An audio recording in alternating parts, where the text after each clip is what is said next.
Bismillahirrahmanirrahim. Elhamdülillahi Rabbil alemin. Vel akibetu lil muttaqin. Esselatu vesselamu ala Resulihi Muhammedin ve alihi ve ashabihi ecma'in. Allah subhanahu ve ta'alaga bihsab hamdu senalar bulsun. Server-i kainat Muhammed Mustafa sallallahu aleyhi ve sellem'e durud ve salatlar bulsun. Assalamu aleykum muhterem aziz vatandaşlar.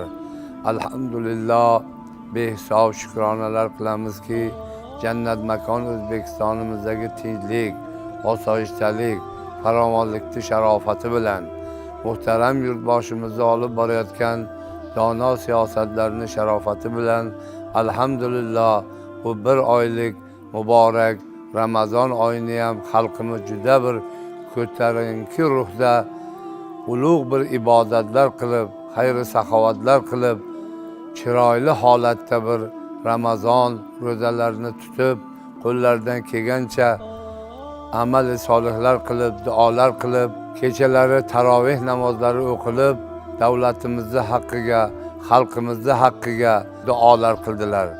Elhamdülillah bu duolar ilohim o'z dargohiga husni qabul qilsin Allohim. Xolis bir duo qilaylik. Allohim yakka yagonaliging hurmati, kalomi sharifing hurmati, Habibing Muhammad Mustafa sallallohu alayhi ve sellem hurmatlari. Bu mübarek Eidul Fitr Ramazon hayiti bütün O'zbekiston xalqiga mübarek bo'lsin. Chin qalbimizdan O'zbekistonda yashayotgan barcha O'zbekiston xalqini chin qalbimizdan muborakbod qilamiz. Bu kunda Allohim xalqimizni qalbidagi ezgu niyat, murod maqsadlarini hosil qilsin. Hammamiz birgalikda duo qilamiz. Bütün dunyoda Allohim tinchlikni barqaror aylasin. Shu jumladan jannat makon O'zbekistonimizga tinchlik, osoyishtalik, farovonlikni barqaror aylasin.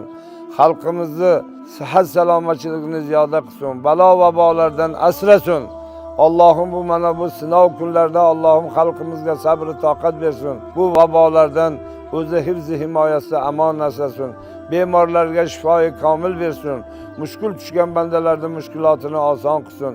Yangidan ish boshlagan bandalarning ishlariga rivoji komil, kushoyish bersin.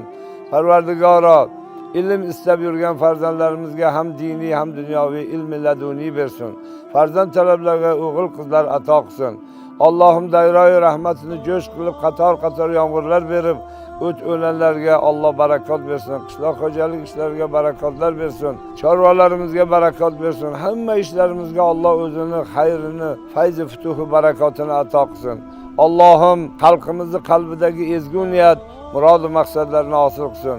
Bu muborak fazilatli Eidul Fitr Ramazon hayiti kiradigan vaqtlarda hammamiz qalbimiz bilan duo qilaylik. Allohim yana yilga ham sog' salomat mana shu tabarruk kunlarga Allohim O'zbekistondagi tinchlik, osoyishtalik sharofati bilan yana sog' salomat yetkazishini Alloh o'zi muyassar qilsin.